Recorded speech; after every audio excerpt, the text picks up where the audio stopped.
So you were talking about handovers, but for this Shenzhou 15 crew, they did not only China's first ever handover, but also the second one, right? With the crew that's been up there already. But so 6 months on the space station, that's a pretty long time. I think they're just short of they're just short of the last crew that was up there by a couple of hours or something. So it's a very close sort of time, the Shenzhou 14 and 15. The last Shenzhou 14 was 183. I so think they actually spent slightly longer. But 6 months up in the space station, I mean, that's quite a challenging length of time for any human to be sort of outside of their comfort zone, right? I mean, and it is, 14 and 15, they both crews did that. But what would you say were the biggest differences between the two missions then?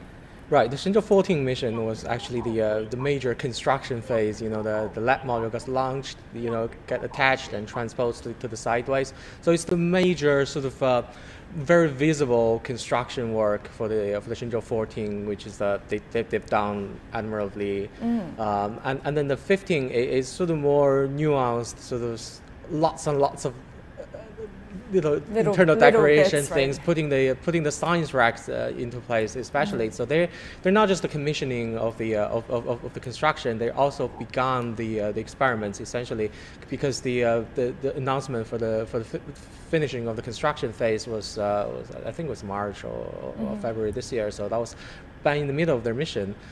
So they are sort of the transitional crew into regular running of the space station as well. So they really set the example and help to determine the procedures that would be useful for later sort of the regular running. So that actually is a vital thing if you want to do things smoothly. There are 25 racks, not the number of experiments. Usually a scientist only look after one experiment, and then they have to like just do a ridiculous number of them. I think we're just hearing now that the Shenzhou 15, the return capsule, is adjusting its altitude for the first time. It's turning its direction in your direction about 90 degrees. You can see this is a 3D animation. Yeah, we can see that in the top right and corner. Also you can see the video camera mounted inside the re-entry capsule. We still can see the 3 astronauts because we have the Tianlian data relay satellite, so we can transmit the video via the Tianlian data relay satellite. So now that it's adjusted, what is it facing Earth in terms of the I guess the tip of the capsule? It's facing left, I believe. It's flying sideways. Okay, separated. That is the separation of the. So as Woolley has mentioned, this is separation between the re-entry capsule and the orbital module, because you know that the total mass of the Shenzhou spacecraft is about 8 tons. So what we're looking at here right now. Yes, it's the remaining 2 modules. And the next will also turn another 90 degrees. And it's just adjusted its position again. Yeah, so you can see the 3D animation. You can see that the attitude control engines are working. You can see the flame of the attitude control engines. And then will be the re-entry burn. So this bit right now is the re-entry capsule. This is where the astronauts are. On the left is the re-entry capsule. On the right is the propulsion module. Okay, and that will separate as well a little bit later. But before that, there will be a critical step to the re-entry burn, which means that the main engine will work for several seconds and turn the orbit from the orbit circling around Earth to a trajectory that can entering the atmosphere. We've just heard from the ground control there that this adjustment has been made and it's now in position. Accomplished. Yes. You can see that the direction is very carefully designed. The direction just towards the backward, but also you know that there are 4 engines at the rear part of the propulsion module. Each has a thrust about 2,500 newtons, and we only need 2 of the engines. Okay, the main engine is working. Right. You can see the 3D animation on the top right of the screen. That's right. That's the 3D animation, but which represents the real condition. Great. So the main engine will work several hundreds, and the perigee of the trajectory will be lowered. So at this point, is this all controlled from ground control, or are the astronauts doing any of this? No, it depends on the vehicle itself. It is automatically it's all deployed. programmed. Yeah, it's programmed. And also you can see that the besides the working of the main engines, also the attitude control engines are working. The attitude control engines can make the vehicle very stable in its attitude during this burning. So when you say it's completely programmed, so then the space capsule, the return capsule, once it reaches a certain point, then it registers that it needs to change, adjust its altitude, etc. Or is this? There's at no point is there no manual input? Pretty much no manual input, apart from the last step of cutting the parachute, which is why if you look at the video feed, they're not doing anything; they're just sitting there. Yeah. Although this is a 3D animation, but the animation is based on the real data received from the through the telemetry data from the vehicle itself. So it's a real condition. Well, actually, now that we're looking at this, if you could talk us through the whole process of the return back to Earth, starting from when the spacecraft separates from the space station, please, on Saturday night, I think that was. So what happens from that stage? How long does this whole journey take, really, Professor Zhang? Right, so we just witnessed the first step. So it turned 90 degrees, flying sideways, then lose the orbital module, and then it turned another 90 degrees and start burning, start this re-entry burn to slow it down so we can get into the atmosphere. And then the next step would be the service module, the propulsion module will be jettisoned as well. Mm-hmm. And then you have just the tip of that thing, the re-entry module. Sort of you would adjust this posture and then sort of begin sliding down into the. Great, it's already burned out. Okay, yeah. Right, yes. Great. So at this moment, the whole vehicle already entered the re-entry trajectory. 发动机关机，返回制动结束。北京引导数据已发出。黄河。黄河明白。 And these are different observation stations that are. Yeah. So we can hear the voice in the Beijing Flight Control Center. The commander just reports these status to every station around China. And they're reporting back on what they're seeing and if everything is in order. 山海。山海明白，引导数据接收正常。 So there's various communications with the different stations. So, sorry, Professor Zhang, you were saying. Right. So soon they'll lose the service module, and then the re-entry module will have to adjust its posture to enter at the correct angle. If too shallow, it will just bounce off the atmosphere and back into space, and then it will be a messy affair. And if too steep, you come in too fast, and then the heat will be too much. So that's so currently they need to really check everything is moving at the right parameters, and then. And at this stage, there's still no adjustment needed manually. It's all just completely programmed. I mean, yeah. So programmed. Right. Fascinating. At this moment, although it's already entered the re-entry trajectory, which means that about half an hour later they will enter the atmosphere. But at this moment, still, because it is still above the atmosphere, so they can still use the data relay satellite to transmit the videos inside the capsule. So you can see the 3 astronauts. Are they holding manuals there? Is that sort of an yes, instruction guide? Especially Commander Fei Jinlong. Because you know that there are so many uncertainties during the re-entry, so he must be aware of everything. There are also what they should do in abnormal cases on their manual. How long have they already been in this capsule for? I mean, they separated on Saturday night. About 9:30 p.m. last Saturday night. Yeah. So almost 9 hours. You can see on the right of the screen is the landing site. Probably this is a camera mounted on the helicopter. Yeah, so the search teams are already in place and waiting for them to arrive.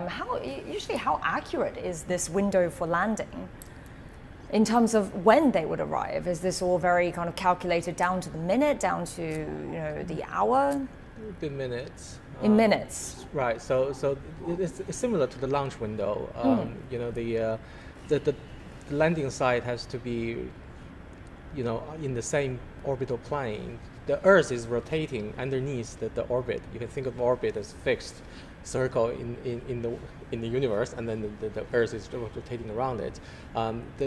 The trajectory of the orbit just have to be on top of the landing site for that to work.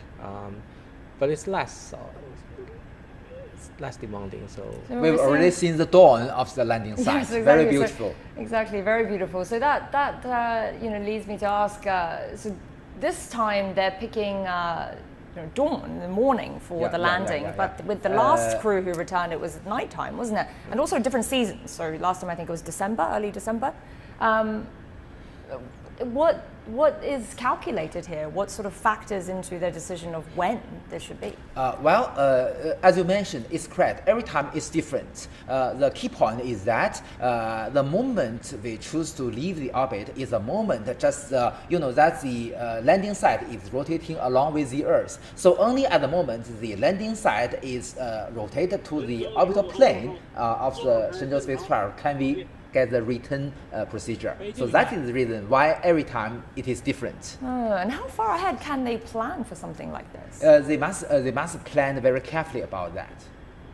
Oh, we just had an update there from Shenzhou 15, and they're saying that everything is normal. Yes, we should also notice, that we have inertial measurement units, the gyroscopes and the accelerometers. We also have the Beidou navigation satellite receiver on our Shenzhou spacecraft. And also we have the optical telescopes and readers in our ground stations. So combining the data collected from all these sensors, we can have a very accurate prediction of the trajectory. So that is the reason why the rescue team can find the capsule as soon as possible and reach the capsule as soon as possible. And they're obviously, improving on the time that it takes to find the crew now, aren't they? I mean, what sort of a kind of difference would you say there is between, say, the first search crew that went out to receive the first manned mission and now? So they can't be directly under above the landing site, because the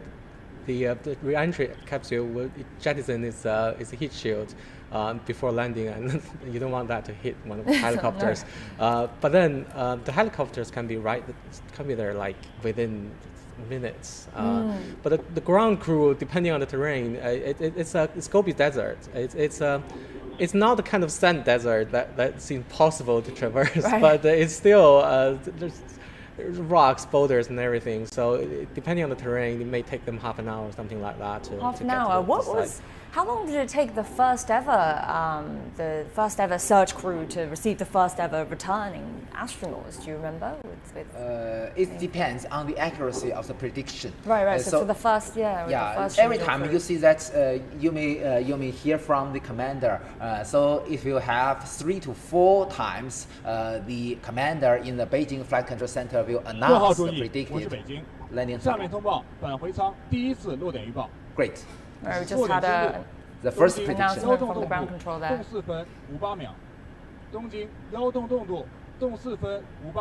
So they're just giving a prediction of the landing site, right? Initial landing site. It's bang in the middle of the the commander in Beijing. Red dot that went. Yeah, the commander in Beijing Flight Control Center is announcing the latitude and the longitude of the predicted landing point. But that is likely to adjust a little bit throughout. It's different from the theoretical landing point. The theoretical one is only that's the calculated one. So that during the re-entry, especially just we have already witnessed of the re-entry burn.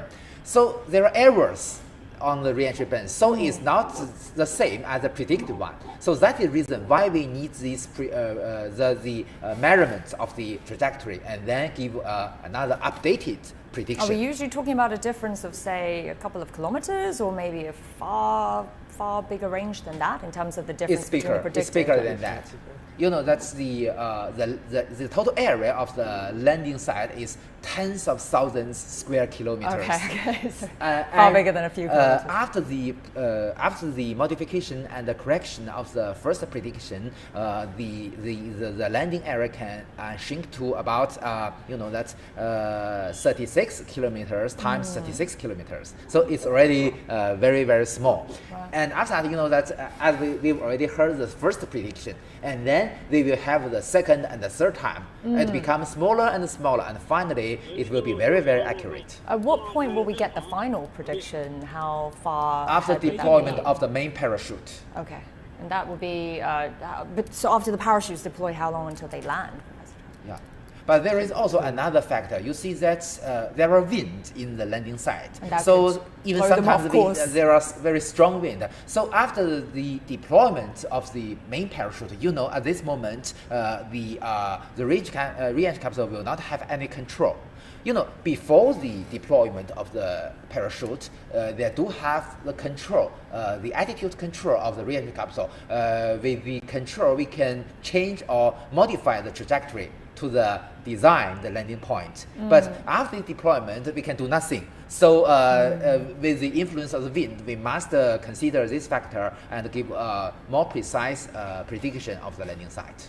Professor Zhang, how long would you say the astronauts, how long would they have to be preparing for this? I mean, it's you know, as exciting going up as it is coming home, isn't it? Like, how long would the preparation procedure be for the astronauts and for the ground control?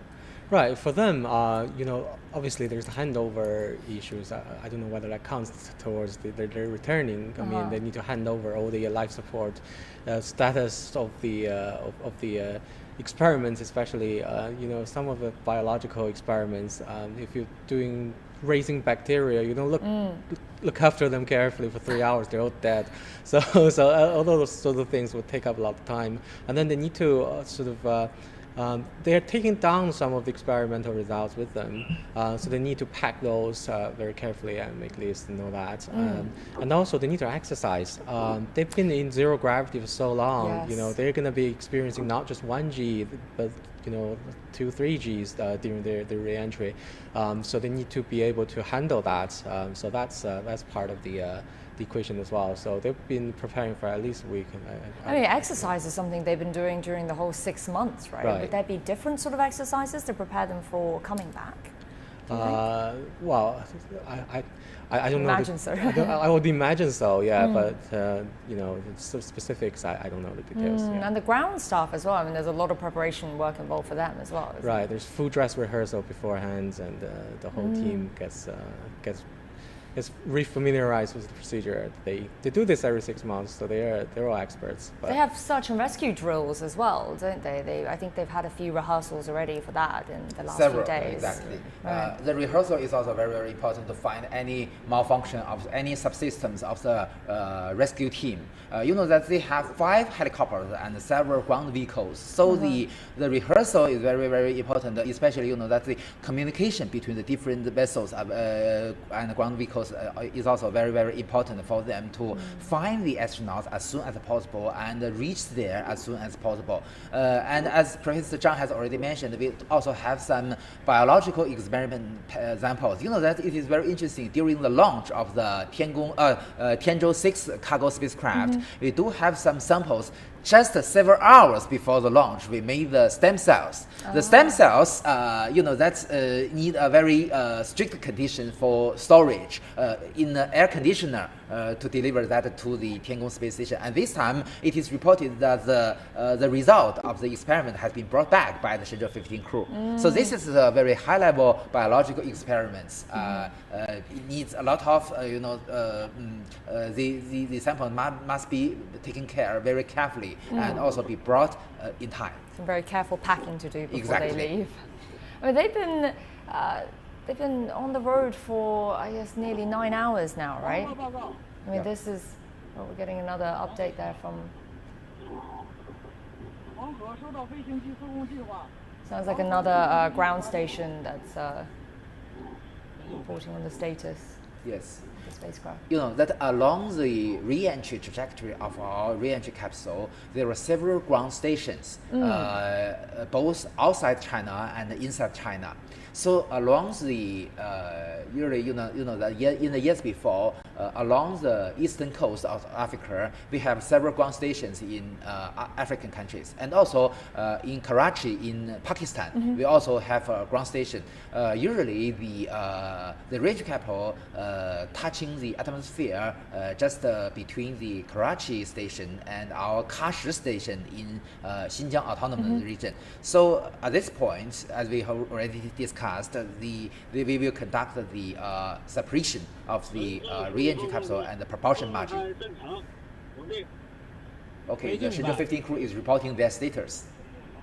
I mean, they look very calm and relaxed there, but this whole experience for them, I mean, I know that the astronauts are trying to keep to Beijing time, right? Whilst they're living in the space station, their routine. Based on Beijing time. Right. So which means that they have been up all night. Or would they be sleeping during this return? I imagine they're too excited. There's too much going on, right? They can't be catnapping or anything. So they have been awake for far longer than they normally would be.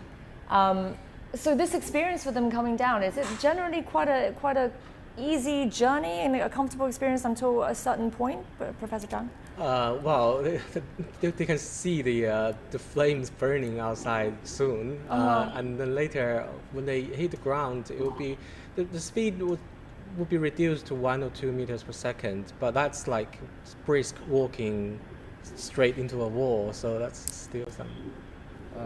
You know that the total volume of the Shenzhou capsule is about 3 to 4 cubic meters, so it's very narrow.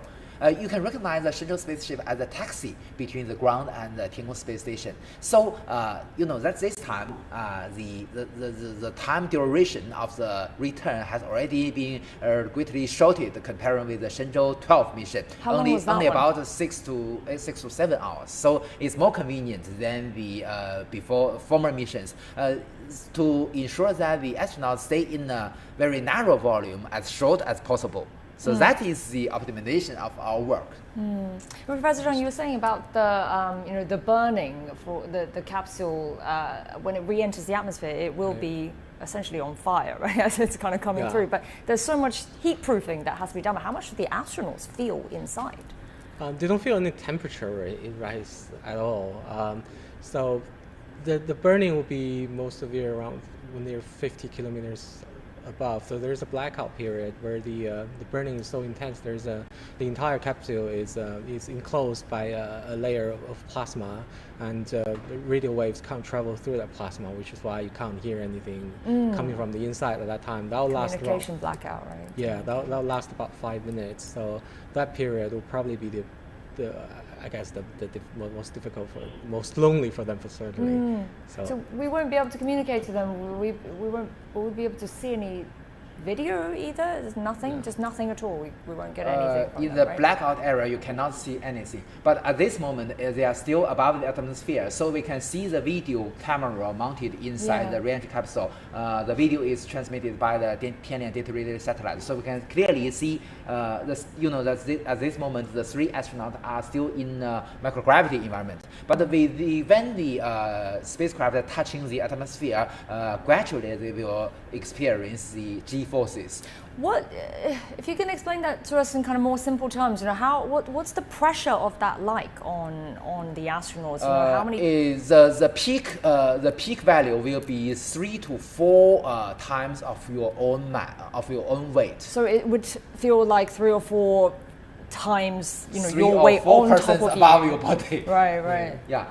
Honestly speaking, in normal procedure, it's about 3.6 G. Which means that the forces acting on your body about 3.4 times of your own mass.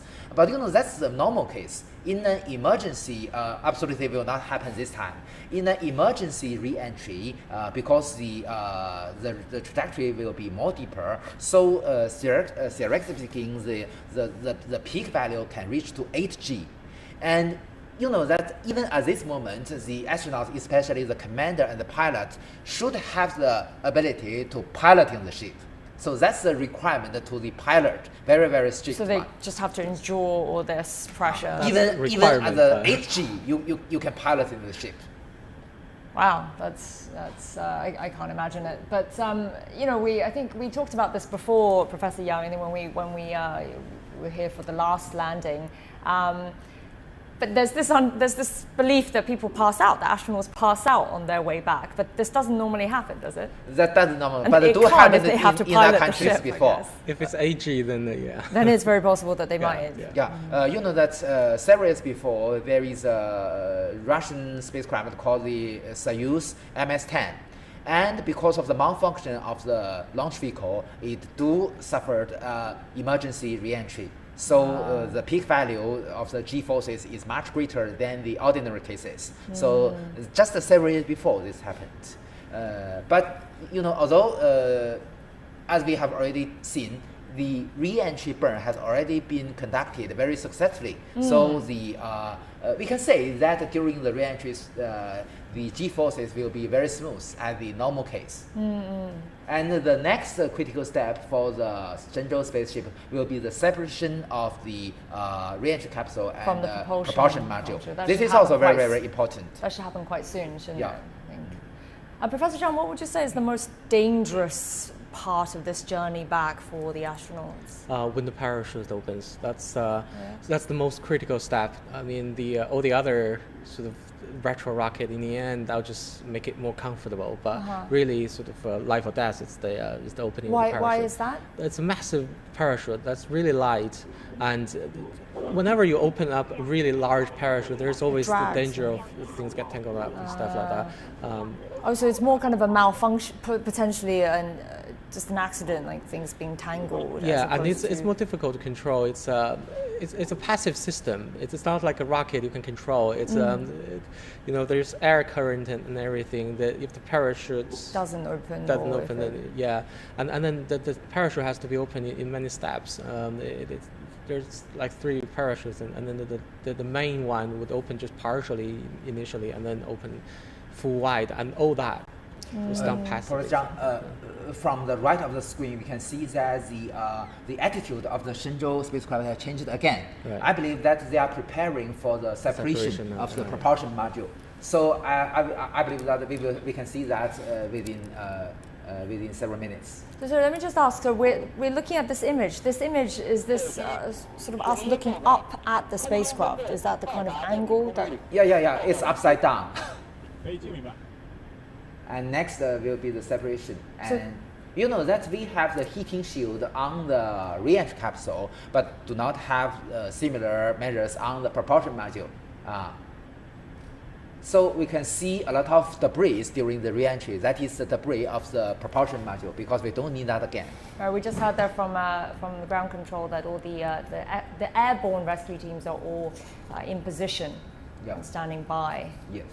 And as we have already mentioned, there are several times the Flight Control Center will announce the newest or the updated prediction of the landing point. And they will maneuver either both of the helicopters and the ground vehicles will change their direction to the predicted landing site. And also, as Professor Zhang has mentioned, not at the right place, because after deployment of the main chute, they were also jettisoning the main shield.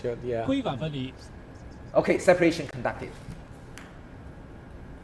I think we'll see the image, probably see the computer image of it very soon, right? The simulation. We can hear the voice that the commander has announced that the separation has already been conducted. Yeah, and we'll be able to see it ourselves in a little bit, I imagine. So this is a video from the helicopter. We can see the Gobi Desert. What sort of kind of a rescue formation would this be in? Would it be kind of on bordering the projected? Would it be kind of a net, the rescue teams would be in a formation of a net kind of around the projected point, or would they just be moving in units, you know, as the projected landing point changes? Would you know? They are in formations.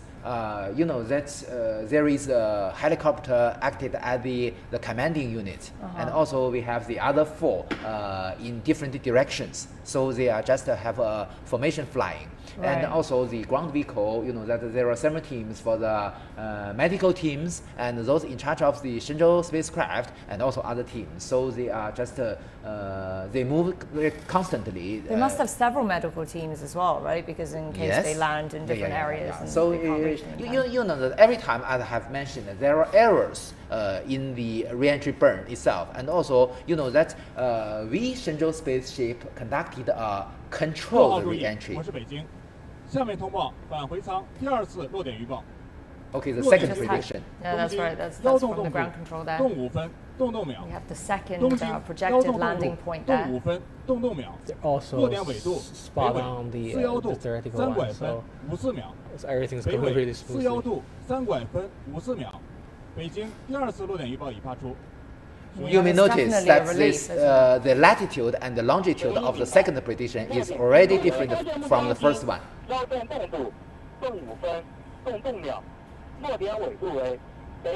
We're just hearing the latitude and longitude being announced there by the ground control of the second projected landing point for the return capsule. Okay. All right. Well, let's go to our we heard the voice that the space station, the ground station has already captured the vehicle. Okay. Which means that the data link between the vehicle and the ground station has established. Okay, so that's getting closer once again to target. Well, let's go to our reporter Wu Lei, who's at the Beijing Aerospace Control Center for another update. Wu Lei, what do you have for us? Yes, and we just know that the propulsion module and the re-entry module has been separated, and now the re-entry module is now on its way back to Earth. And you just heard that here at Beijing Aerospace Control Center, the ground team have already updated the second landing point for the re-entry module. We know that during this period of time, they will update 4 times about the precise landing point for the Shenzhou 15 re-entry module. And we know that over the next few minutes, the re-entry module will re-enter the atmosphere, and we know the temperature on the outside of the re-entry module will reach over 1,000 degrees Celsius. But with the help of the high technology and new materials, the tachonauts inside will have a relatively stable temperature inside, and they will experience some time of black hole communication, which means that they cannot talk to the Beijing Aerospace Control Center here.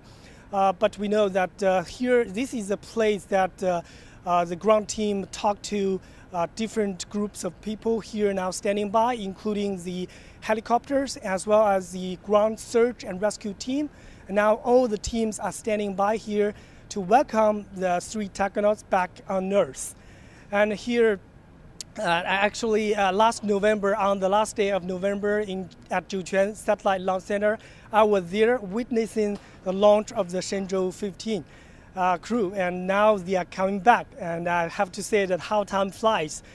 They have conducted 4 times of spacewalks, and they have conducted several dozens of space experiments, including some medical experiments, microgravity experiments, and now they are coming back. And all their colleagues, families, and friends are waiting them for their safe return. So over the next few minutes, we will see the re-entry module re-entering the atmosphere, and the main parachute will open on the place that is about 10 kilometers above the ground, and the small engines on the re-entry module will fire again. That is about 1 or 2 meters above the ground. So that is to say that when the re-entry module successfully landed, the Beijing Aerospace Control Center will announce the successful mission of the Shenzhou 15 crew. So along with these space engineers, and we are reporters also waiting here to witness this historical moment. Yeah, and they're so close to home now. It's exciting, but also a very nervous time for everyone involved. Thank you so much, Wu Lei, at the Beijing Aerospace Control Center. And we've been hearing there kind of throughout our correspondence piece there that from ground control and various ground control that they have the target locked. So this is a video taken by the ground station with the optical telescope. Probably the bright dot we're seeing there is the capsule, right? So probably this is an infrared video image. You can see the bright spot is the re-entry capsule itself. We can see that it has a very, very long trail. The trail is the ablative materials. When it was heated by the aerodynamic heating, it will be vaporized and form the plasma. So at this moment, it is, as Professor Zhang has mentioned, it is in the blackout area because the plasma will block the radio waves between the vehicle and the ground station. Is it already in the blackout zone now? I believe it. The space capsule. Yeah. So at this point, no signals, nothing from the astronauts inside. Although the communication is blocked, but still the readers and the optical telescopes on the ground station can track the precise trajectory of the vehicle. So they're now about 80 to 100 kilometers above Earth? Is that where they are? It's between 40 kilometers to 100. 50. So at this moment, the G-forces acting on the bodies of the astronauts is very high. As I mentioned, usually the peak value is more than 3 times of their own mass. So they will feel this not very, very comfortable. Moreover, besides the G-forces, there are also vibration because the aerodynamic forces acting on the re-entry capsule will also cause very, very intensive vibration. So it's really not very comfortable. I mean, when you think about the kind of training that these astronauts have to undergo, it's incredibly tough on the body. I mean, there's the G-force training, but Professor, you were also telling me earlier about the sleep deprivation training that they'd have to go through as well, right? Just to be able to, endure all kinds of emergency situations. In some emergency cases, they cannot sleep for even 3 days. 3 days. Yeah. That's a long time. So the tracking, I think the tracking phase is over now. Just as you have already asked, I don't believe that they will have any sleep just after the undocking from the space station, because there are so many critical steps. Exactly, but also, I mean, no doubt they're excited to come back as well. That too. It's tense, isn't it, for them? 双城发现目标. Okay, our Shuangcheng ground station has already captured the target. What happens to the parts of the spacecraft that they shedded already, Professor Zhang? So the service module would have already burned up. At the very beginning of this video, this infrared image, we saw a larger thing moving sideways away from the main re-entry module. That's the service module. It would have already burned up. The earlier ejected sort of orbital module will still be up there and enter. So none of this is going to cause space waste or anything. We just heard that the recovery one has already captured the vehicle.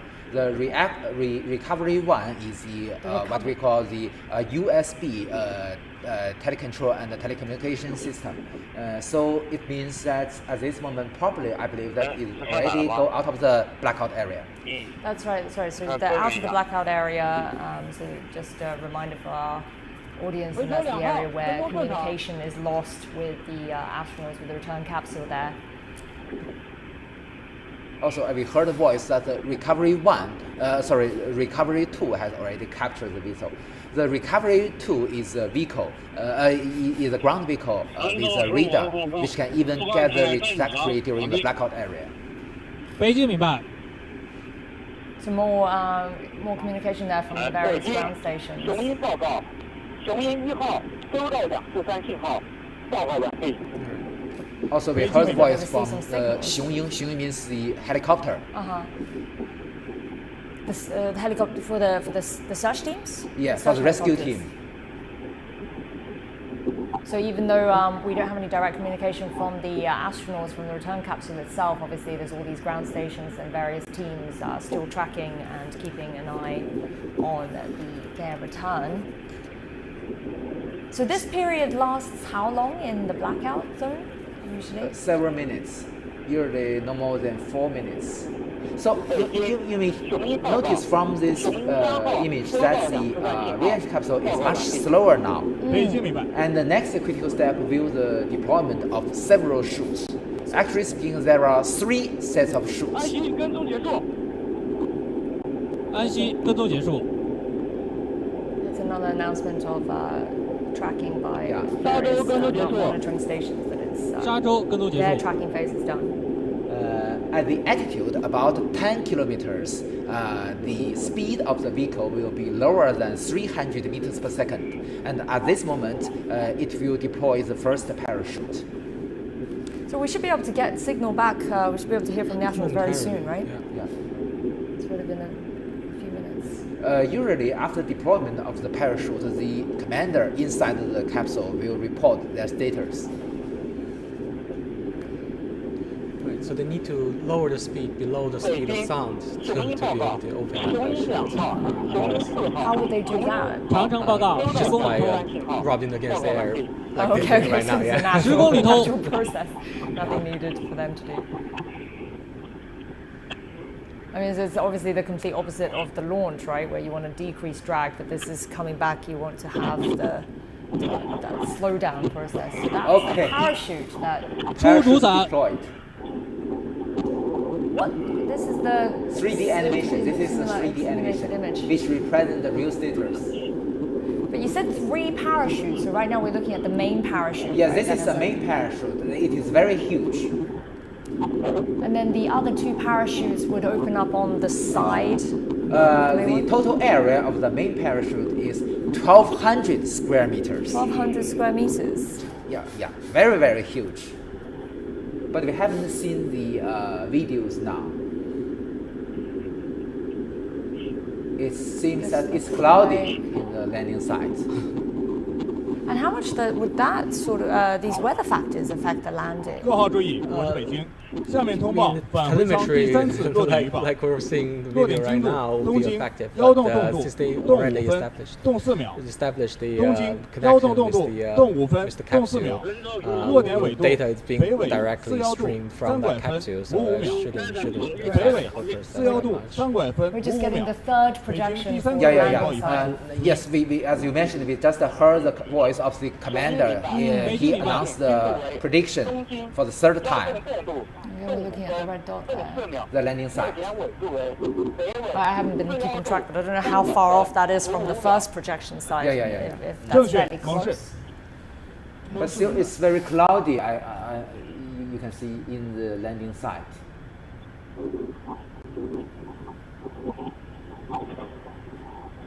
And we just see in the previous screen is the, as we mentioned, is the 3D animation.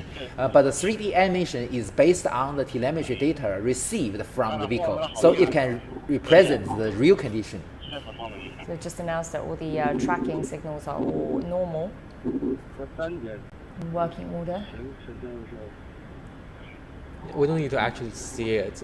As long as it's dropping its altitude at the correct speed, then the It main will- chute it will will land. open correctly. Yeah. 各号注意，6公里头， It's 6 kilometers above now. Just 6 kilometers away from Earth right now. Yeah.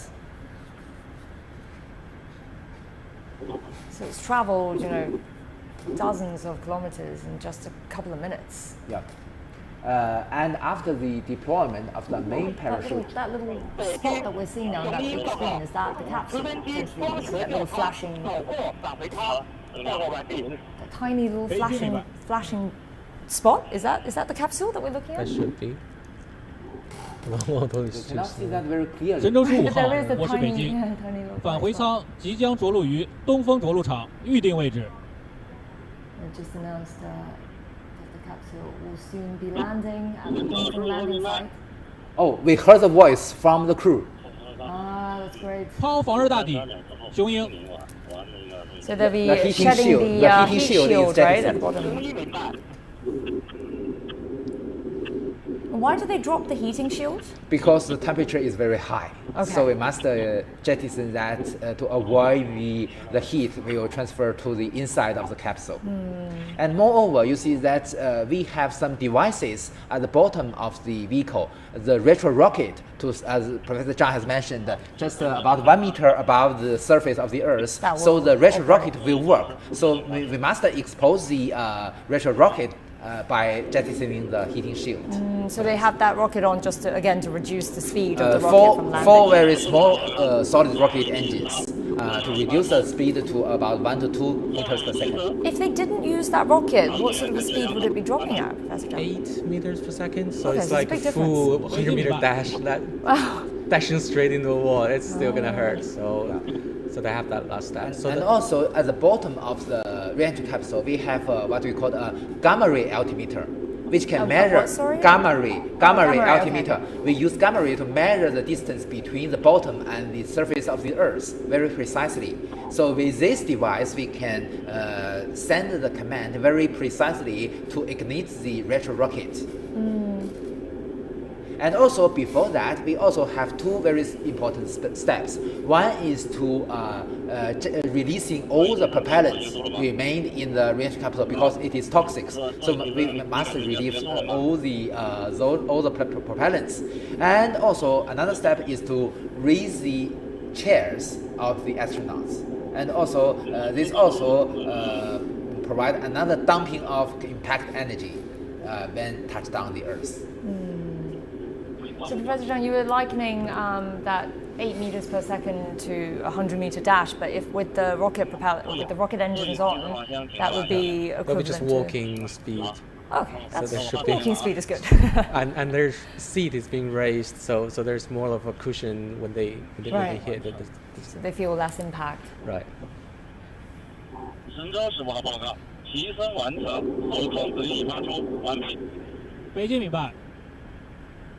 Shenzhou 15 crew is reporting their status. They are now so close to home. But this next part obviously is a lot slower. What sort of speed are they moving at right now? Oh, it seems that we've already seen the huge main parachute. Yeah, that round circle in the middle. Not very that's clear. The capsule dangling on the bottom, isn't it? Yeah. 北京雄鹰报告，空中分队向返回舱收拢飞行，报告完毕。 And that's another report from the airborne search crew. It seems that it's a little bit foggy in the landing site, not very clear. No, we're still able to make out the frame of the parachute there. Oh, okay, that's much great. clearer. They're dumping fuel. And will the teams have to retrieve all the parts that's been shedded as well, that's on Earth? Yeah. Or the heat shield as well as the engines, that all has to be taken back and... Right, and the re-entry capsule itself will probably be on display somewhere for kids to see. But from this video, we can see that it's a little bit windy in the landing site area. But again, we're still only seeing one main parachute there, so the other two happens earlier before this, so they drag this main chute out. Yeah. I see. So now it's just the one parachute that gets There down. is first it will deploy a leading chute, and then a drogue chute. Then the last one is a main parachute. So compared to before, obviously when they're traveling at a faster speed, it seems to be a pretty steady trajectory. Now they're really shifting around a lot, being swung around because of the parachute, wind, right? But they can feel that inside too, they can right? feel. The astronauts are feeling. They can feel, and also that's they don't get motion sickness. with the deployment of the main parachute, they've already been very, very safe. 北京明白。 So at this point, it's very much safe. Yeah, they've already been very safe. Yeah, it's just better they're comfortable when they hit the ground. Beijing They probably get vertigo regardless whether they're swinging right now. But Actually speaking, there is a very remarkable impact they can feel at the moment deployment of the parachute. So we just had that the rescue teams the ground rescue teams are already on their way. Yeah. And they've departed, heading towards the 回收2号，跟踪正常。 projected landing site. So we can hear voice from the commander that the recovery tool is still tracking the trajectory. 光学调差，捕获返回舱，承载下降，报告完毕。 So we've locked the target on the capsule. 雄鹰2号 means the second helicopter. Right? Yeah. 5 helicopters, you said, and massive crew. One is in command, and the other 4 are in the search team. How big is that compared to the sort of standard that's internationally used? Would you know? Is that a fairly kind of standard sized search? The U.S. lands in the ocean, so they will have less helicopters, but they will have more ships. So yeah.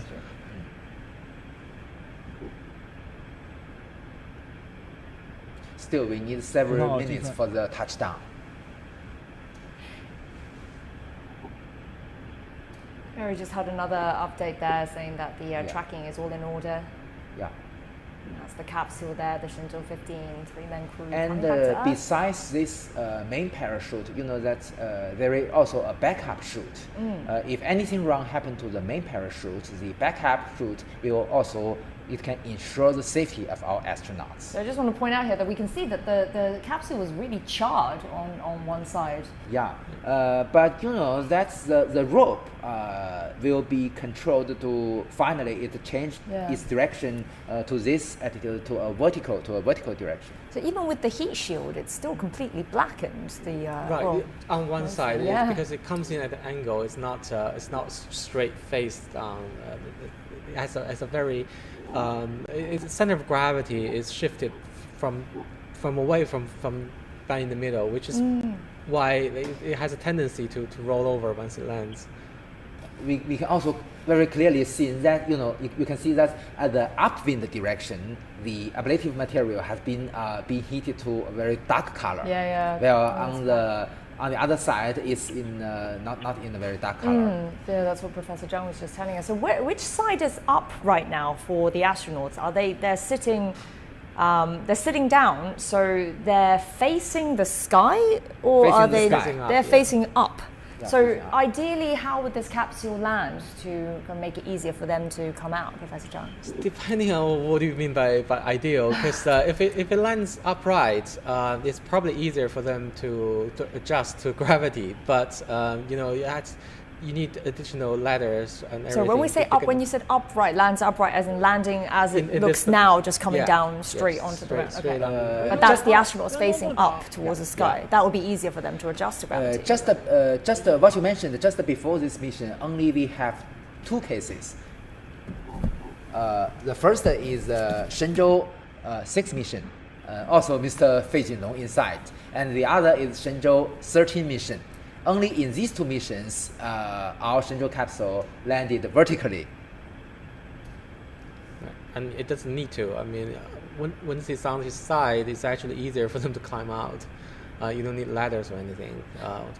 What if it landed on its side, but the astronauts were facing down because they're strapped into their chairs, right? So they could potentially be sort of suspended and facing down onto Earth. That will not be very comfortable.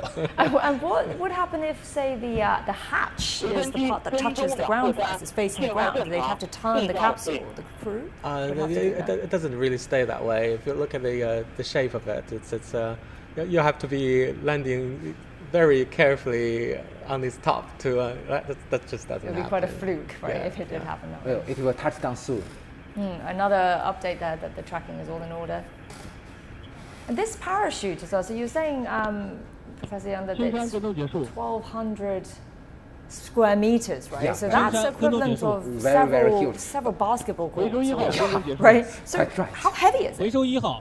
This parachute it's very light. It's very light. Only no more than 100 kilograms. So we're hearing more updates from various teams. We can soon see the working of the. We can see some smoke from the retro rocket. We will be seeing some. I believe it will touch down within several seconds. So it's it has to be very light because they obviously don't want to take any more, have any more more weight than they need, right? This landing process. 各号注意，我是北京，下面通报返回舱第4次落点预报。 You can see the ground quite clearly from 东 here 经 too. 腰动动度动4分39秒。 Right, they're 东 just 经 announcing 腰 ground 动动 controls 度 just announcing 动4 the 分39秒 fourth。projected 落点纬 landing 度 area. Will 北 this 纬 be the 4 last 腰 one 度 now? 3 This is 拐 the 分 last 59 projection. 秒，北纬4腰度3拐分59秒。北京第4次落点预报已发出。 Well, 雄鹰 we believe that you can see two videos, one from the helicopter and the other one from the ground vehicle.落点 So 清 this is 楚为 above. yeah, We're yeah, view yeah, above exactly. the capsule here. 动 So 4 分 it will touch down, 39秒 I believe, 落点 within 纬 several 度为 seconds. How far do 4 you 腰 think it 度 is from 3 ground 拐 now? 分59秒。报告完毕。 回车2号 Few 跟踪 kilometers. 结束。正确，蒙氏。明白。 Oh, there it is. Okay, we can see the 各号 smoke. 注意，返回舱着陆。 Touchdown for the Touchdown. Shenzhou 15. They're back to Earth. Welcome home. Indeed. 北京雄鹰报告。 And the astronauts actually the 02 probably Mr. Deng Qingming must conduct the operation of cutting the From the that's already inside. From done, the yeah. inside? Yeah. Yeah, So the that par- is the Shenzhou 15 crew landing back on Earth after a 6-month stay up at the China space station. yeah. We can still see Welcome the home smoke. to Fei Jinlong, Deng Qingming and Zhang Lu. 北京雄鹰报告，雄鹰已到达着陆现场上空。 Right, we're hearing an announcement there from one of the search teams that they reached the landing site. So again, this time it's not in a vertical position. Because This is the camera, presumably from the different, from the closest From the rescue team. helicopter, Yeah, from that helicopter. 北京第4次落点预报已发出 you know, that's 后 the 续由 reason 东风按计划组织 it's 搜 not 救 in 回 the 收工 vertical 作。 position is because the center of its mass or the centroid of the vehicle has some deviation from its symmetrical axis. So that is the reason when it touches down, usually It's it more will lie likely on its down. side, right? Yeah. So although a vertical landing will be more comfortable, but usually it seldom happens. So this sort of landing, they're essentially landing kind of sitting down, right? As I mentioned, Imagining only like how we're sitting right now, but touching the ground like that this. only happened in Shenzhou 6 mission and the Shenzhou 13 mission. The last one was also on its side as well. Yeah. So you can see how fast the rescue team, they've Yeah, already... you can see people running towards the capsule there. Yeah, they've arrived. Got 2 helicopters next to nearby. So at least this is 3 fantastic. helicopters has arrived. We can see 2 in the video and the other one is taking the video. Well, how nervous were you, Professor Yang, during this? I'm very nervous. It is because you know that for every flight mission, the launch and the re-entry is always the most dangerous part. It's fraught with risks, isn't it? Yes. You know that there were 18 astronauts lost their lives in history, and 11 of them lost their life during the re-entry. It is definitely a huge risk. But then in the context of how many astronauts have been to space and come back, 18, that is a fairly small number, right? Yeah. Because there were already hundreds of astronauts visiting outer space. So I mean, overall, this whole process is obviously it's done to a very safe standard. Otherwise, people wouldn't be Especially taking with the this. Shenzhou program, it's so mature that I'm not perhaps less nervous than Professor Yang. Professor Yang came in this morning saying, had trouble sleeping, right? Because you were nervously excited for this whole process. I'm more nervous than the astronauts. But Professor Zhang, you did okay overnight. Right, yeah. 都不明白。 No, definitely. I mean, I feel like we can talk about this now. Earlier you don't want to say anything that's unlucky or to jinx anything, but it's definitely a very risky procedure for them to come back. I mean, even if it's safe, even if it's already done to the highest standard, there is always the possibility. Right. We can see from the video that the parachute, the main parachute, has already been cut off. I believe this is conducted by Mr. Deng Qingming or 02. How they just press something, right, and obviously it just shoots off the parachute? Is that Yeah, there's a button on the side. 53秒，东京交通动度动3分53秒，北纬4腰度 We're just hearing the latitude and longitude position of the return capsule being announced there by the air teams. 都不明白。 Just to tell the ground teams where to go. And You can see them all that gathering there, congregating. Yes, we just heard from the voice from the rescue team, reporting the final coordinates, the latitude and the longitude of the landing point. And also, it is very interesting that this coordinate is very close, very close to the launch pad. It's full circle. They've come back. But I'm curious, why are they running there on foot? Would it not be much faster if they were in vehicles? Well, the vehicle hasn't got there yet. These are all helicopter people. These are all they're all coming off from the helicopters. I see. That's a lot of people in the helicopters. So a lot of heavy equipment come with the convoy. So if they don't arrive soon enough, they'll have to rough it by sitting in a tent or something. Otherwise, they can have nice chambers with restrooms and everything. How big is China's rescue team in terms of the number of people? Must be hundreds? It'll be hundreds, yeah. I can't remember, 400, 500 something. So they've checked out the inside of the capsule, and update is that everything is normal. It's all looking good. How long do you think it will be before they can get the astronauts out of there? Before that, the ground team will use the lead cover to block what I mentioned, the gamma ray altimeter, because it's radioactive and it is dangerous. So that their first step is to cover the gamma ray altimeter, and also they must check the leakage of the propellants because it is toxic. So all the air teams are now at the landing site. Yes, all 5 helicopters. We just heard the voice of the commander that they will conducting the environment detection. Of the outside, right? Yeah. Because as I mentioned, the propellant is toxic. It's hydrazine. Hydrazine is toxic, so they must check if it's safe enough for the ground team. We can't really see very clearly what the rescue teams are wearing, but presumably they're in protective masks, protective suits and stuff. And they are opening the hatch now? No. They're only when they ensure that the environment is safe enough. Right, and then preparing for the next. And they're all congregating on one side because the other side has gamma rays still blasting out. But we heard the voice that the hatch is already open. Oh, it's already open. Announcement just now. So once they open the hatch, I mean, the astronauts, are they capable of walking out by themselves, or there will definitely need to be people going in to help them, right? They're still wearing their intravehicular spacesuits, so it would be really cumbersome if they can, even if they can. So they even need a few people, search and rescue teams, to go inside to assist. What we discussed is what we call the readaptation of the gravity. It needs several, a lot of hours. 我是北京，东风请讲。返回舱舱门已打开，舱内外生化环境检测正常。 There it is. We just heard the other announcement saying the environment testing, everything's come back normal, data is all normal, and that they've opened the hatch. So the gamma rays is at the bottom of the space capsule. Yeah. 东方雄鹰报告。雄鹰请讲。1100人员已进舱，报告完毕。 They've entered the medical team has already entered the capsule. That was the announcement that we heard just now in Chinese. And then there will soon be, I think with the last landing as well, some medical vehicles coming by, right? And there'll be one for each of the astronauts.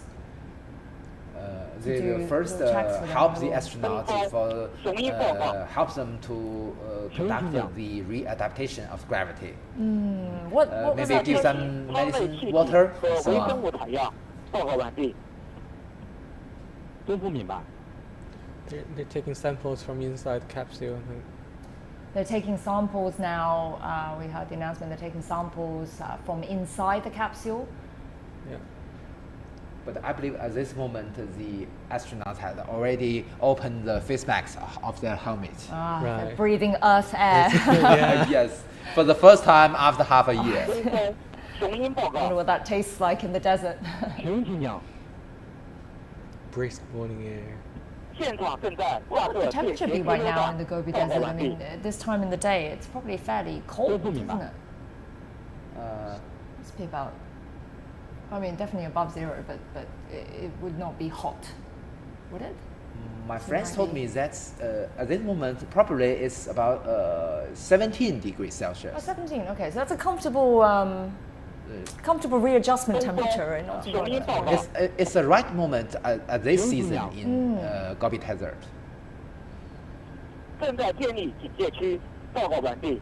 So the people in the white suits are presumably the medical staff? Yeah.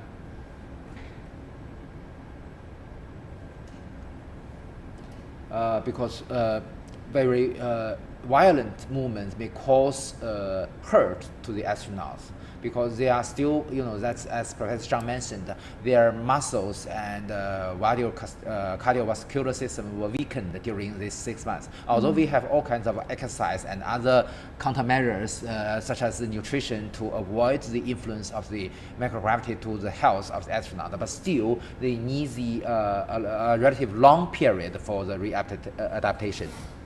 So this adaptation, period that they have to go through, is that what's it like for them right now? Is it more that they would find it difficult to stand, or is it more just that it's done to help prevent harm at a later stage? Usually they will feel very difficult to stand up. So very weak. Very weak. They feel very weak coming back to Earth. But obviously, there's also the preventative side as well, to prevent any harm being done. They exert themselves. They may be feeling a little dizzy too. Is that from the shaking, or is that just more from the change in gravity? Just from the change in the gravity. Right. But that this is a normal case. But in an abnormal case, when they have an emergency landing, they must have the ability to survive before the arrival of the rescue team. So in this circumstance, they must depend on their own. I think we're seeing a lot of vehicles arriving now, so that's all the ground teams congregating on the landing site. And the area has been cordoned off.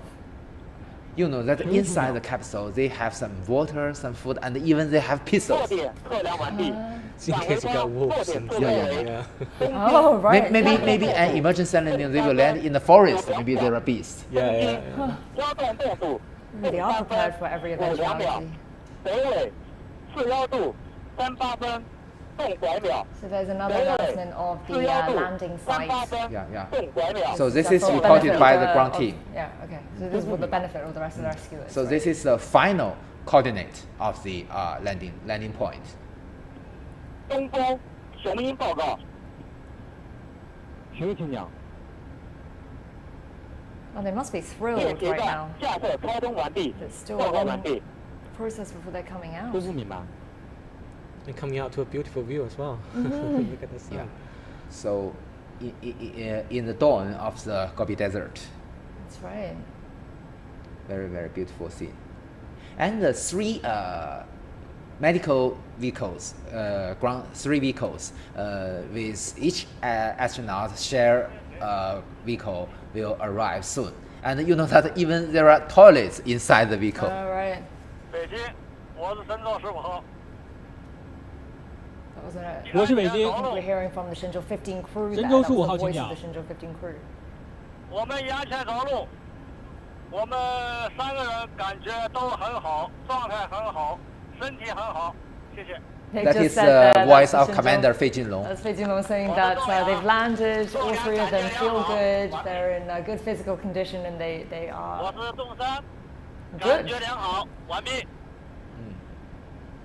北京明白，祝贺神舟15号顺利返航，你们辛苦了，向你们致以崇高的敬意。我们在北京迎接你们凯旋。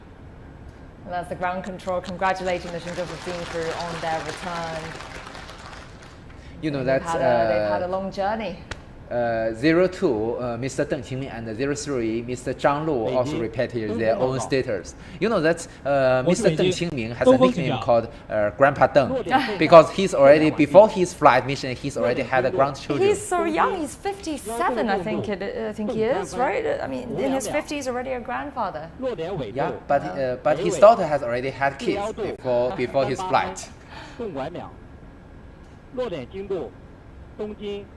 That's another announcement of the coordinates of the landing point.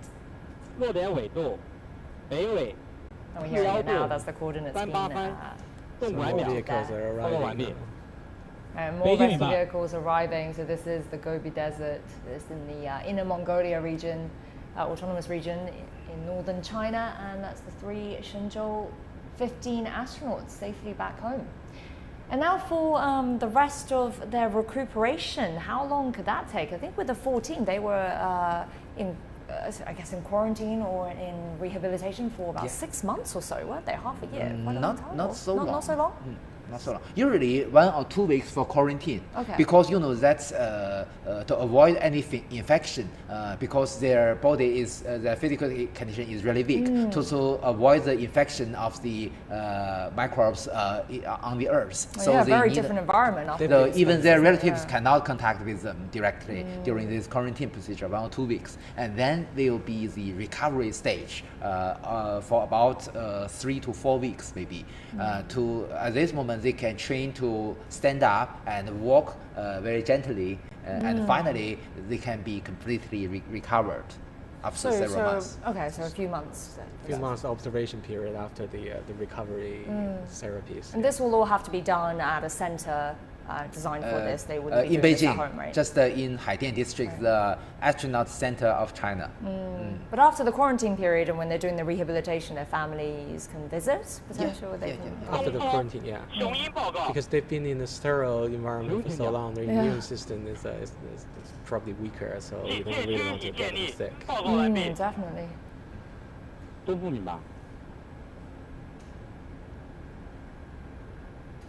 So the area's been cordoned off.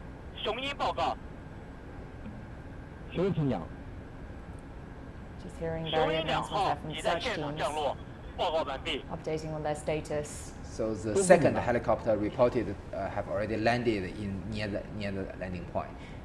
That was probably the one that was giving us the aerial views. Yeah. So this is the second flight mission of Mr. Fei Jinlong and the first mission of Mr. Deng Qingming and Mr. Zhang Lu. And that's Mr. Deng Qingming has a very, very touching story to us. That he is the last one in the first batch of astronauts of China who are still keep his training. That some of his colleagues has already retired and they have never had the chance to visit outer space. He's with the first batch. Such as Mr. Chen Qian, Mr. Wu Jie, Mr. Zhao Chuandong. It is very great pity for them. But Mr. Deng Qingming still insists on training, and finally he get the chance to conduct this mission. I think that we were just hearing an announcement that they've taken samples of the environment inside the capsule. We can see the medical teams in white uniforms. They will help the astronauts, and we believe that Commander Fei Junlong will come out first.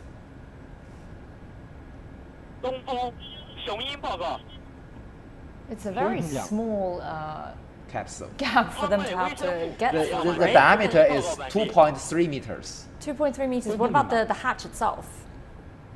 The hatch is less than 1 meter. It looks very, very small. The diameter is less than 1 meter. They've very narrow. samples of different microbes inside the capsule as well. And earlier they took some gas samples. Yeah. So this is all obviously very important for research data, right? Yeah. And also there are some scientific research results, some materials made in outer space, and some samples prepared. So apart from say gas and microbes, what else would they normally take from the kind of samples that they would take from the inside the capsule, Professor Zhang? I think those are the main things. Those are just this similar sample as you get from the space station. So this is for engineering purposes, for the life support system and stuff, to see whether the composition of the air is suitable and all that sort of things. So is it coming out?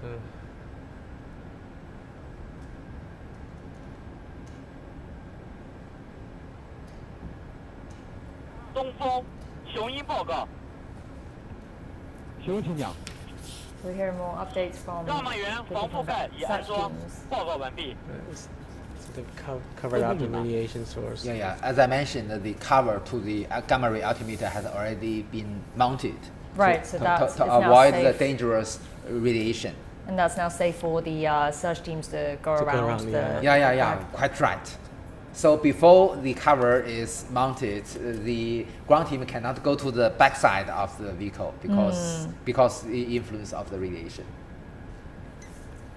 Let's just get a little background on the three men who are in the capsule right now. So Fei Jinlong is the captain, he's the commander, he's 58 years old, and he was chosen as a member of China's first team of astronauts in 1998, and he also commanded the Shenzhou 6 mission in 2005, so he really is a veteran at this. And Deng Qiming, as Professor Yang was saying, 57 but already a grandfather. Yeah. Also chosen for the first team of astronauts, and he served as a backup crew for more than 20 years, right? And now for the Shenzhou 9, 10, and 11, and now he is here with Shenzhou 15, his first flight. And also, Mr. Zhang Lu is the last the youngest, one. Right? Is the last one in the second batch of China's astronaut team who this is also his first flight. His maiden flight. So I think we're already on the third batch now. Third batch. So the ones who went up with Shenzhou 16. Shenzhou 16, there are two members from the third batch. Right. And that's for my personal view, the second batch is very, very lucky. There are 7 astronauts. All of them have already had their flight missions. No backups. Yeah. And that Mr. Fei Jinlong is act as the chief of the astronaut team for several years before.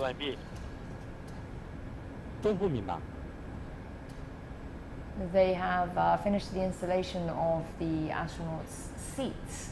So both of Mr. Fei Jinlong's mission, he acted as the commander. He is also the commander of the Shenzhou 6 mission. So this is they're in he's steady also hands. the The commander. Shenzhou 15 are in steady hands. He's always the commander. Do you think they'll be coming out? See, the camera is coming, so that means they're coming out very soon.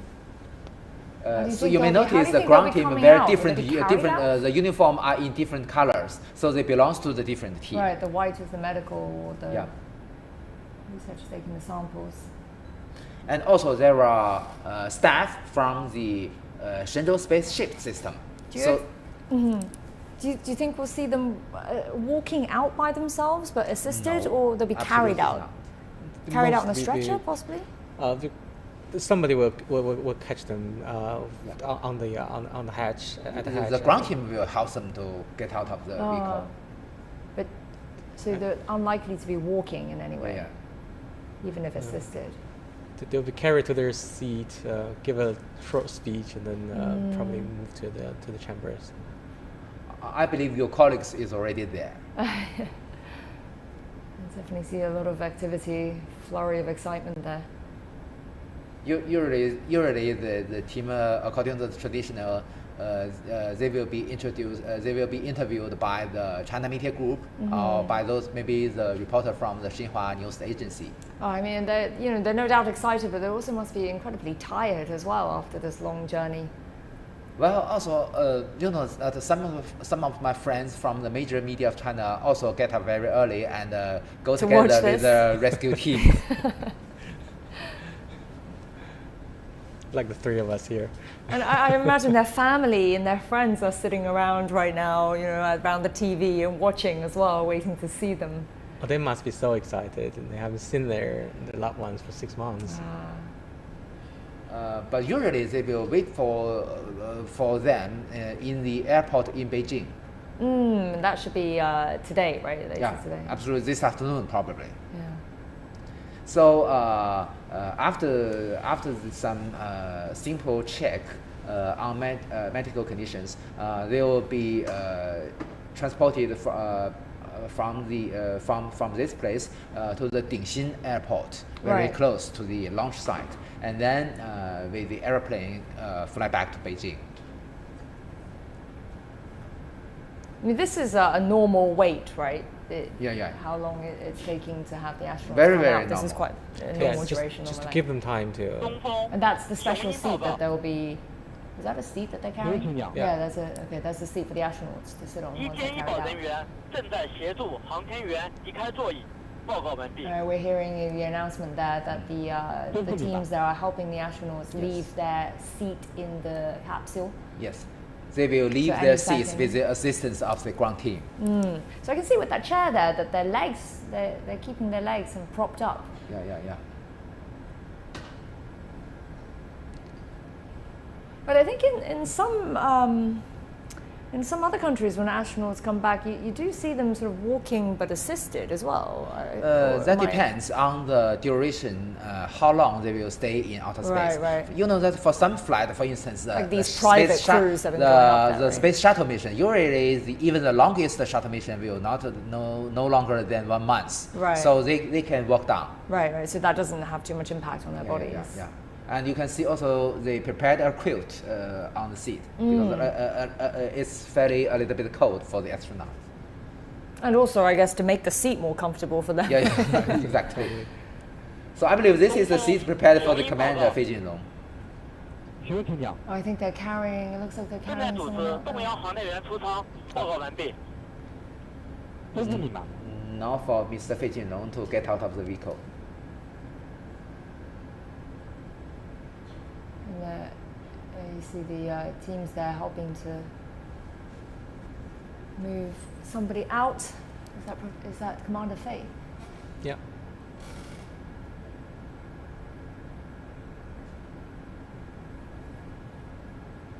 Welcome home. 东风，雄鹰报告。熊请讲。动摇航天员已出舱，报告完毕。都是你们。 I mean, this is a procedure. It doesn't mean he has to have people carry him. It's just like to this. be on the It's safe just- side, yeah, right? Yeah. That is Commander Fei Jinlong there being made comfortable on the seat, Yeah. getting wrapped up. And We're not close enough to see their expressions yet. Is that his bag that's just come out with him? I believe this is his reported. luggage. 你好，欢迎回家。回家了。此时此刻有什么想向全国人民表达的？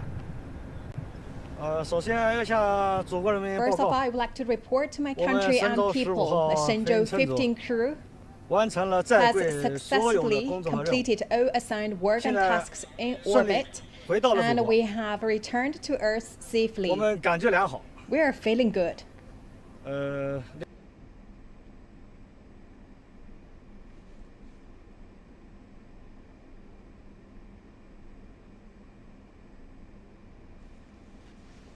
Out of the capsule with the Shenzhou 15 crew, and we heard him there saying that he feels good and he's looking smiley.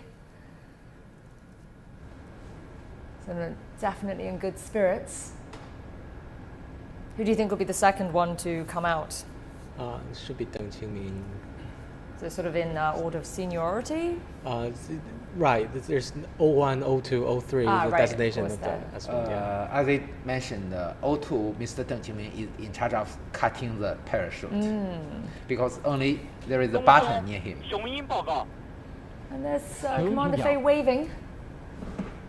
正在台送动摇航天员至一间依旧车， So he's 报告完 01. 毕。 That's his serial number, isn't it? Yeah. And he's the commander. And they'll be taking him now to the little medical van. Yeah.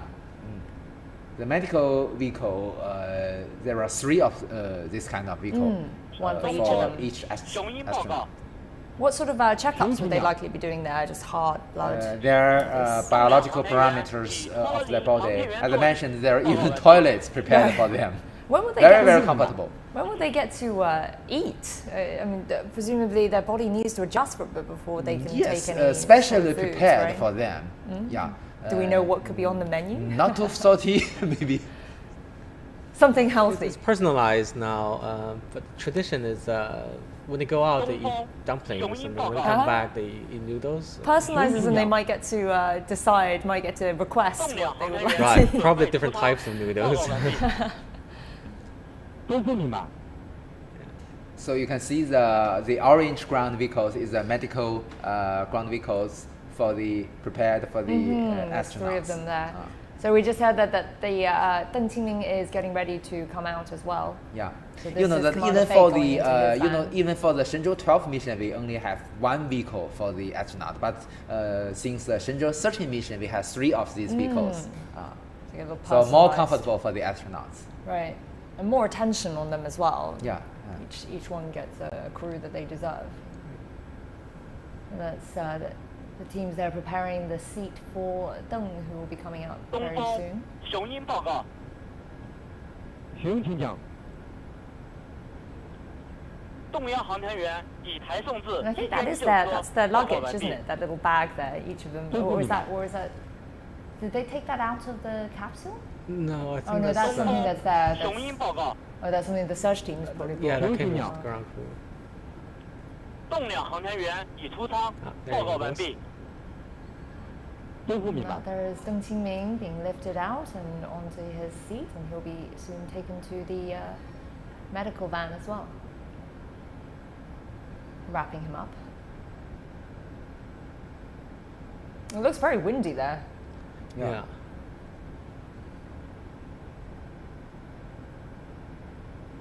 So that's pretty good that they've had a smooth landing, because wind can be a problem. Can make it very shaky. Right. And we'll be hearing his 欢迎回家。 Welcome back 25年的 home. 坚持与努力， After 25 years of persistence and 有 hard 什么 work, 心情想表达的？ would you like to say at this 我回 moment? 到地球的怀抱，回到 I'm 祖国 very 的怀抱 happy to be，back 看到 in 这 the 么多亲 embrace 人， of 我 my 非常非常的 home, 高 and 兴， I'm 非常 very 非常 glad 高 to 兴。 see my family and 值 the 此 loved 刻，我 ones. 想 I'm very happy, 感谢全 and 国 would 人 like to 民 say a 对 big 我的 thank you 我 to the 们政府 people 的 of our 关注、 country 支持 for 和 their 鼓励 great。support and encouragement to our 也 crew, 感谢航天 and 一线 also 的 to 所 all 有 of 工作 our 人员的 colleagues on the 180多天 ground 的 for 日夜 their 陪伴， accompany day and 支持的 night 我 in 非 the 常想 past 念 more 家， than 想 180念家 days. 乡。 I really miss 25 my 年的 hometown and 飞 my 天经 family 历让我 and 更加 friends, 坚信 and I 梦想的力 believe 量， my 更加 experience let me 相信 believe that's 坚持的 the 力量。 power of dreams 我还是 and 那样一句话， perseverance. 无论年龄多大， No 能够 matter 被祖国需 how 要，就 what 是 is 最 your 幸福的。 age, I'm always happy because I'm 谢谢，谢谢。 needed by my country. Thank you. Well, that was a very upbeat, positive message there from him. Yeah, and tie in with the earlier discussion of his perseverance, you know, Right. stay it on. Yeah, having been a backup for so 雄 many 鹰报 years, 告。 so many missions. 行，请讲。正在抬送动两航天员至一间医救车，报告完毕。 As the journalist mentioned, 25 years of waiting. So that's his dream comes true. Right. Must have been worth the wait. And Deng is now also heading to his to his van for a checkup.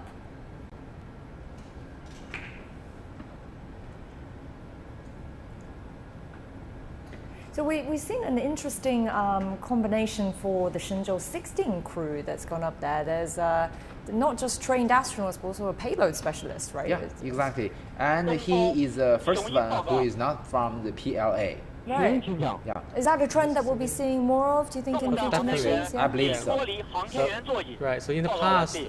usually have a really rudimentary spacecraft, so you have to, right. But you know that among the third batch of astronauts of China, there are 4 payload experts, and Mr. Gui Haichao is the only one from universities. Right. And Professor Zhang, you were saying, so now Right. that they've changed the... Yeah, so in the past, you need really good pilots because the spacecraft are really simple, so it's mostly manual. Now it's more automatic, and then the spacecraft, the space station is very complicated, so you need a flight engineer to be able to sort of maintain it. And then obviously there's all these experiments that needs to be carried out. You need people. Right now, Professor Gui, the first civilian up there, he's still a journalist. He's actually his major is in spacecraft control. So later on, you'd have people working on specific experiments that are very difficult. So more specialists. Yeah, so they are actually really nothing to do with space industry whatsoever. So you see a lot more scientists, perhaps. A lot more scientists. So that really comes with the more sophistication of the missions. But the kind of combination though of usually always a 3-man crew or three women crew, but there will always have to be someone with a sort of astronautics background, with a PLA you always background, I think? need at least a pilot, right. Just in case of emergencies. Right. Usually the commander should have the qualification to be a pilot. I see. And then also the other two could we be need another pilot or... to be a backup of each other. So in any case, if someone has for instance, some serious ill, the other one can take his role as a pilot.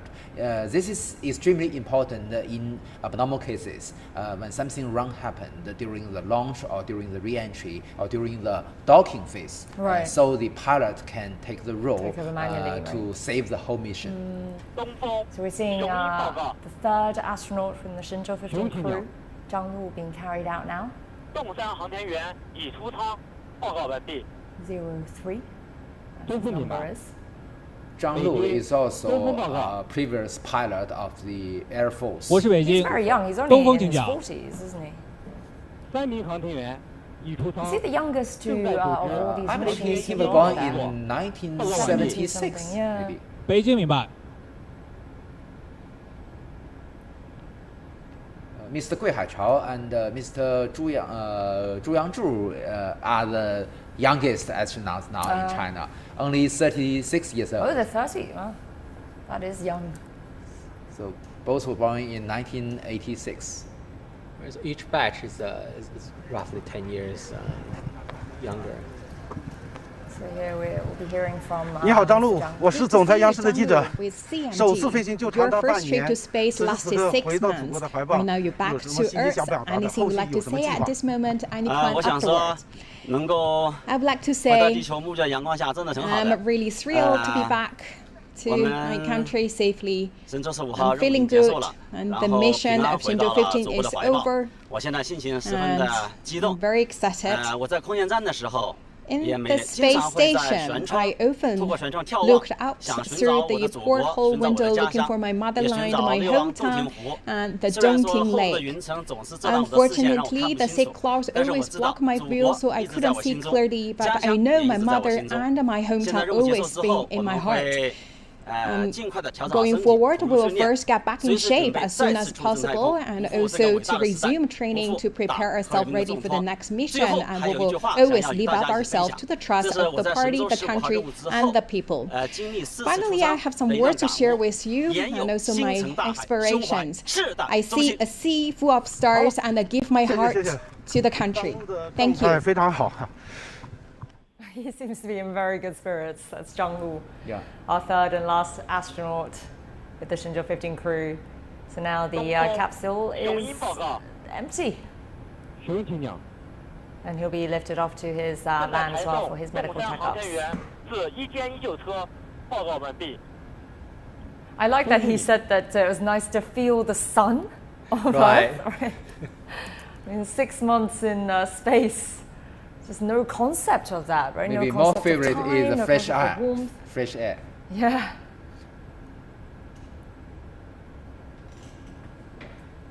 Yeah, he looks to be in a good spirit and a good house. Definitely. Yeah. He looks like he might be able to just walk on his own. Maybe even run. Right. Look at him waving excitedly. So it's Fei Junlong, Deng Qingming, and Zhang Lu are now all safely back on Earth and getting ready for their recuperation. And do you think they'll be going back into, well, he was saying, heading back into training soon for future Right. missions. So after just a couple of months rest, will they get a holiday? Well, 各号注意，我是北京。后续，东风按计划组织航天员一监一保和返回舱现场处置工作。预祝雄鹰、猛士返程顺利。东风，雄鹰。Yeah, and also the mission profiles change all the time. They have to be like really know everything. And then probably they will be leading up two new novices because he's now he's a veteran himself. Yeah, old hand. So he'd be the commander likely next time. Wow, another period of 2 to 3 years. I mean, this is also to physically prepare them again, right? Now that they've adjusted to Earth, they've got to. Right, you can't go up there too often anyways. I mean, there's a total dosage of radiation you can receive. You can't just like keep going back and back. What do you think the maximum is? How many trips can one possibly take in their lifetime? Who was that person? There was an American female astronaut who's been here. Peggy Whitson. Right. How long was this? The accumulated duration for Miss Peggy Whitson is more than 800 days in outer space. 800 days for 3 but the single trip, the longest record, is made by Mr. Polyakov from Russia. But he just passed away last year, and the record is 437 days in outer space when he was in the Mir space station. That's in one stretch. One trip, yep. That's over a year. That's over a year up there. Over a year. Year and a half. So also, you know, that's there are some missions such as, you know, that's Gitov, Mararov. During their trip in the Mir space station, they also stay there for 1 year. And also there are another 2 expedition teams to the International Space Station, each one with a Russian cosmonaut, and the American astronaut stay there for 1 year, for about 1 year. That's an important experiment in itself, right? Seeing the human endurance. 好，现在3名航天员已经转运到了旁边的3辆一监一救车上。那么在这车上呢，它可以进行简单的洗漱，还有换衣服。那么医生呢，也可以在车里对航天员进行更加细致的检查和健康评估。当然呢，他也会在车上，3名航天员可以吃上返回地球后的第1顿饭。那么按照惯例，一般会准备一些清淡的、容易消化的食物。同时呢，也会有一些个性化的地质食谱。我这里拿到了一份新的食谱哈，就先说说洞3张璐。他的老家呢是湖南汉寿的，工作人员给他准备了常德米粉，还有汉寿的玉璧藕，这是一道当地的有名的菜肴。So I think this is what Professor Zhang is saying about the personalized menu, right? So this is they're getting a whole new menu for their first meal back on Earth. 点了一份猪肉大葱的饺子。And there's some dumplings being requested on the menu here. That's also my favorite. Pork and leek. Yeah, 他今天早上的早餐呢是1碗鸡汤面，但是他特别提了一个要求，就是要加2个煎鸡蛋，还再加上一份青菜。那么我想呢，一份舒适美味的菜肴，也为圆梦冲组的这一次太空之旅画上了一个圆满的句号。那么在现场的所有的队员呢，也是用这种精心、细心、贴心的准备，让航天员回到祖国怀抱，能够安心、放心和暖心。好吧，现场的情况我就先介绍到这里。 ground crew showing their care for the astronauts and welcome them back with a delicious, customized and personally prepared meal for each of them, giving them what they want after 6 months aboard, eating. I mean, they have a pretty varied diet up there as well, but it's nothing like homemade food, right? It's not fresh cooked. No. You know, during the first the crew 1 mission of the United States, you know, I have a friend from Japan, the Japanese astronaut Suichi. Also, before his flight, also they prepared some Asian food for him. Yeah. I mean, food is what heals the soul, so. It's very important that they eat well, right? And what you mentioned, dumpling, they can also enjoy dumpling in the space station, especially during the Chinese New Year. Right, that's easy to pack and take up. Not very easy. No. But it's all kind of ready-made and it's already made, and you know that you cannot heat that in the station. So how are they? You can boil. You cannot boil that in so the how station. would they have eaten? So they have already been made. You just open the package and eat. It's already made. Okay, I see. So there's no preparation going on in the station itself. It's all just sort of slightly heated up, and that's it. Yeah.